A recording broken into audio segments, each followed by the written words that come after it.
If you're a foreign tourist visiting museums in this area of Manila, it's hard to miss the constant crowd on this street. Well, there's no official name for it, but anyone seeking a seafaring job knows this is the place to go.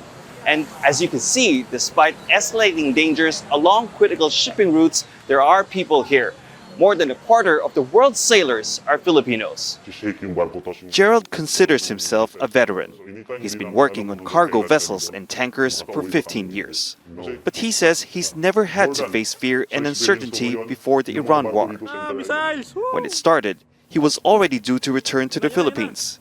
But his ship was docked near the Strait of Hormuz, where missiles were flying in both directions. There was one missile that flew over. The Navy intercepted it right when it was above us, so we hid. We knew fragments could land on our ship. But what can we do? There was nowhere safe. Shrapnel ended up in the water. The crew members were saved, but they spent weeks without their usual rations and had to fish on the deck, exposed to the crossfire. Despite all that, Gerald says he's going back on board soon. He's asked to remain anonymous to protect his job. This job has provided me with a decent income, and it's the only job I've known for a long time.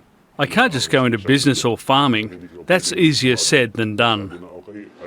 With the on and off nature of diplomacy between the US and Iran, Gerald says he knows he could get stuck again. At the height of the war in March, nearly 20,000 sailors were stranded in the Gulf. That's according to the International Maritime Organization. Less than a third are still trapped, but almost half of them are Filipino. And there is another front that's becoming more perilous. In July, 35 ships were struck in the Black Sea as Russia and Ukraine escalated attacks. More than 20 sailors were killed, including at least 3 Filipinos. Alberto Lobaton witnessed one such strike last year. I felt the ship shake because the explosion was so close. It was just around 300 meters away. I was in our quarters, but those who were on duty that night stood up and ran. And yet, like Gerald, Alberto says he isn't retiring from a job that has given his family a comfortable life. The benefits, both of them say, outweigh the risks.